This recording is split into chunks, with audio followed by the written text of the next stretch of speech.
अब देखो numericals of resistors, ठीक है, बताए थे सीरीज रेसिस्टर्स, पैरेलल रेसिस्टर्स और कॉम्बिनेशन रेसिस्टर्स। उसमें सबसे पहले जैसे मान लो कॉम्बिनेशन रेसिस्टर का इजी क्वेश्चन, ये दिया हुआ है, ऐसे मान लो दिया हुआ है, ये 2 ohms है, 4 ohms है, 6 ohms है और 6 ohms है। कैसे सॉल्व करेंगे इसको? पहले इन दोनों को क्या करेंगे, ये दोनों प्रॉब्लम है तो इन दोनों को सबसे पहले सॉल्व करेंगे सीरीज में और इन दोनों को भी सीरीज में। तो 2 और प्लस 4 कितना होगा 6 ohms, नीचे वाला कितना होगा 6 और 6 12 ohms। अब दोनों रेसिस्टर जब पैरेलल में रहता था तो क्या करते थे, इक्विवेलेंट रेसिस्टेंस निकालने के लिए प्रोडक्ट डिवाइडेड बाय, बताया था ना, प्रोडक्ट डिवाइडेड बाय सम। तो प्रोडक्ट डिवाइडेड बाय सम निकालेंगे तो पैरेलल रेसिस्टेंस का इक्विवेलेंट कितना आएगा 6 ohms into 12 divided by 6 plus 12, 72 divided by 18 equal to 4 ohms, ठीक है, ये हो गया 4 ohms। अब सेकंड नंबर क्वेश्चन देखो, मान लो ऐसे दिया हुआ है क्वेश्चन, ये क्रिसमस ट्री बन गया, ये दिया है 6 ohms और ये दिया है 6 ohms और ये भी 6 ohms, A B C, ठीक है। तुमको इक्विवेलेंट रेसिस्टेंस फाइंड आउट करना है। फाइंड द इक्विवेलेंट मतलब क्या होता है, टोटल ना, इक्विवेलेंट रेसिस्टेंस अक्रॉस B और C, B से C के बीच में तुमको निकालना है। अक्रॉस का मतलब आर पार और बिटवीन मतलब बीच में। जैसे अक्रॉस का मतलब नदी के इस पार और उस पार, आर पार, और बिटवीन मतलब बीच में। तो अक्रॉस निकालना B से C के बीच में। जैसे यहाँ से जा रहा है तो जाना ना कर रहा है ना, तो B से C के बीच में प्रॉब्लम करेंगे हम लोग। आशीष,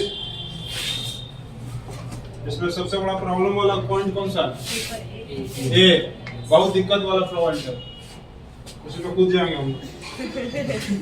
ए पे क्या करेंगे, प्रतीक को उड़ा देंगे। प्रतीक आओ, बैठ गया प्रतीक, फैल गया, रेसिस्टर फैल गया, प्रतीक नहीं। इस पे जैसे ही प्रतीक आगे कूद गया, छितरा गया, रेसिस्टर छितराया, प्रतीक का ये हो गया। अब इसमें प्रॉब्लम की ओन सबसे सीरीज वाला है ना, तो सबसे पहले इसको सॉल्व कर लो। कितना हो गया 12 ohms, कितना आया 12 ohms, फिर और नीचे कितना आया 6 ohms। अब इक्विवेलेंट रेसिस्टेंस निकालना होगा तो कैसे निकालेंगे, प्रोडक्ट बाय सम। ये दो रेसिस्टर जब कभी भी पैरेलल में रहेगा तो याद रखना प्रोडक्ट डिवाइडेड बाय सम। तो product 12 into 6 divided by 12 plus 6 is equal to 72 divided by 18 is equal to 4 ohms। खत्म का क्वेश्चन। थर्ड क्वेश्चन में क्या करना है, सेम जैसे अभी बताया है, ये ट्रायंगल और इसमें ए की तरह क्वेश्चन आ गया। ये इसका मान लो 4 ohms, ये 4 ohms, ये 4 ohms और ये भी 4 ohms और ये भी 4 ohms। इसमें दिया हुआ है A, B, C, D और E। इसमें तुमको फाइंड आउट करना है, find the equivalent resistance, find the equivalent resistance across BC first और अक्रॉस सेकंड पार्ट में B से 2 पार्ट। तो BC का तो अभी निकालना बताए थे हम, तो B से C के बीच में निकालना होगा तो कैसे निकालेंगे, इसी पे पहले कूद जाओ, इस पे कूद जाओ, कूद गया तो कितना हो गया, कितना गया कूदने पे, चरचरा गया, चरा नहीं गया, चरा गया बोल रहे हैं, तो बोला 4 आ गया। ये 4 और 4 कितना हो गया 8 और ये 4, तो 8 into 4 divided by 8 plus 4 32 divided by 12 is equal to 16 divided by 10, 8 by 3, 2.66 ohms हो गया। अब इसका मतलब देखो ये पूरा रेसिस्टर क्या हुआ, ये पूरा रेसिस्टर गायब हो गया ना, ये तो पूरा खत्म हो गया, एक सिंगल बच गया। इस सिंगल में कितना आया, सिंगल में कितना आ रहा है ये 2.66 ओम, 66 मान लो 2.66, ये आ गया 2.66 ओम। ठीक, कहां से कहां तक, बी से सी। ये वाला टांग उठा दो,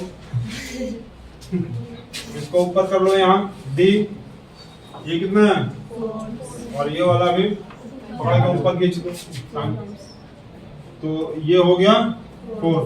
अब टोटल रेजिस्टेंस कितना हो गया इसका, सीरीज हो गया ना तीनों, तो सीरीज में जोड़ देंगे 4 plus 2.66 plus 4 is equal to 10.66 ohm. ठीक है, ये हो गया इक्विवेलेंट रेजिस्टेंस। फोर्थ क्वेश्चन है, ठीक है, क्वेश्चन नंबर चौका क्वेश्चन इस टाइप का मान लो दिया हुआ है 4 ohms,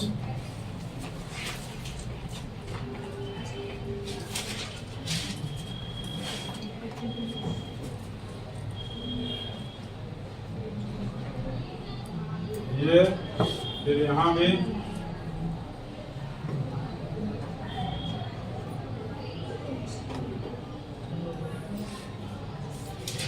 ये मान लो दिया 4 ohms, यहाँ दिया हुआ है 12 ohms, ये 6 ohms और ये 12 ohms। ठीक है, अब ये दिया हुआ है यहाँ पर कि 10 वोल्ट का बैटरी है, तुमको फाइंड करना है, फाइंड द फर्स्ट नंबर में equivalent resistance.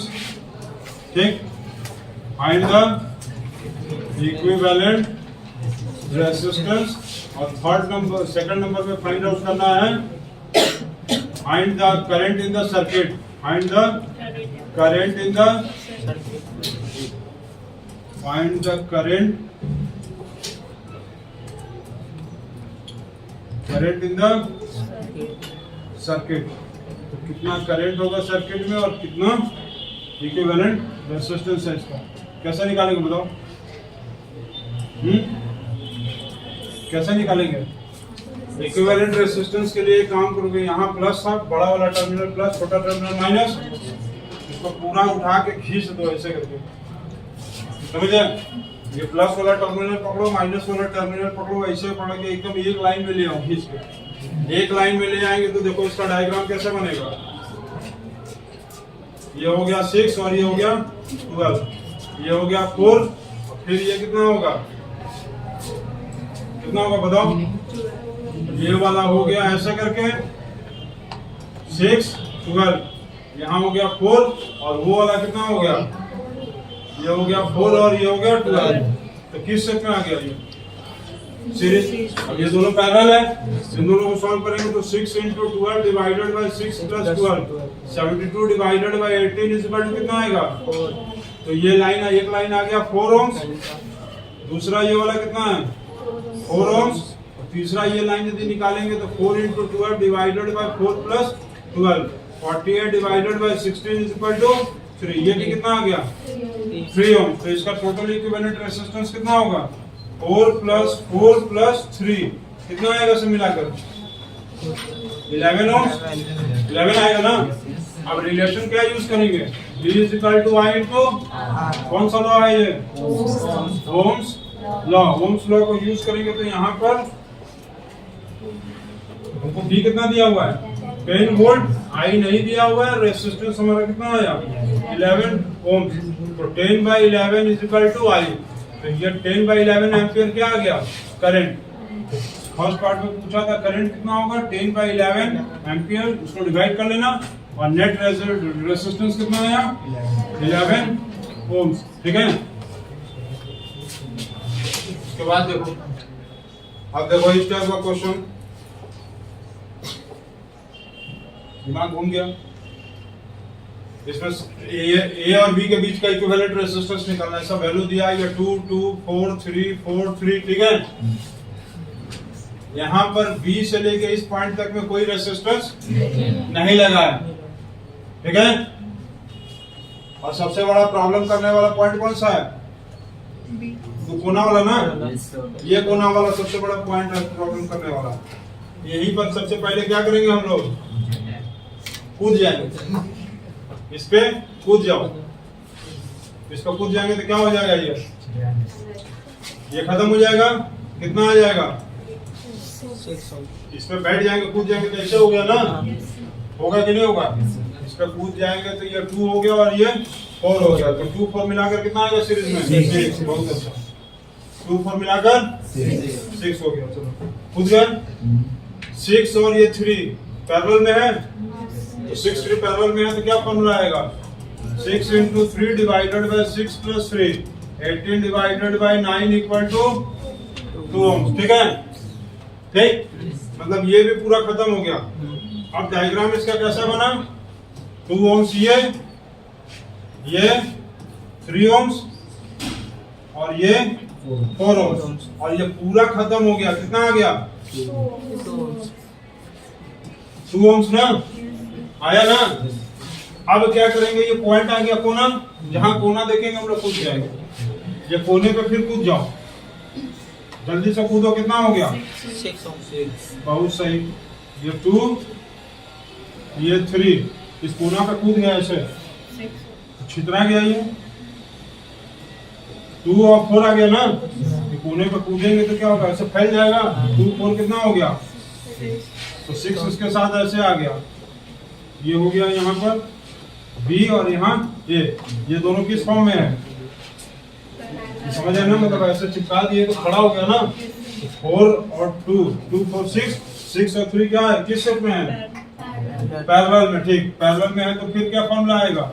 6 into 3 divided by 6 plus 3, 18 divided by 9 is equal to 2। ये भी पूरा क्या हो गया?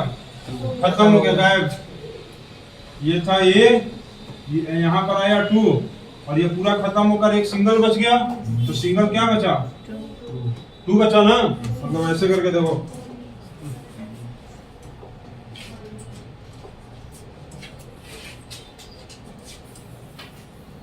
इसका लास्ट डायग्राम देखो। इसका डायग्राम, फर्स्ट डायग्राम ये था, ये सेकंड डायग्राम, थर्ड और फोर्थ डायग्राम देखो। ये ए था, बीच में क्या आया? 2 ohms, और फिर इसके नीचे क्या है? ये 2 ohms आया ना। और ये था यहाँ भी, तो इसको पूरा उठा के इसी को टच करेंगे ना, क्योंकि यहाँ रेजिस्टेंस नहीं है। तो इसको पूरा एक लाइन में ले आएंगे तो क्या होगा? 2 और ये क्या आएगा? 2। तो 2 और 2 ohms कितना होगा? 4 ohms। यही इसका आंसर है। ठीक है, सबसे पहले क्या करेंगे? 2 और 4 6 को इस 3 के साथ पैरेलल में ले आएंगे। कितना आया? 2 ohms। पूरा गायब। कितना आया? 2 ohms। देखो यहाँ आया 2 ohms, यहाँ पर कोना आ गया, कूद जाओ इसे पे, समझिए, कूद जाओ। तो 2 और 4 कूद गए तो क्या हो गया? 6 और ये 3, कितना आया? 2 ohms आया, और ये 2 ohms ऊपर का दिया था 2, और ये 2 को जोड़ देंगे तो क्या आ गया? 4 ohms। ये आ गया आंसर, ठीक है।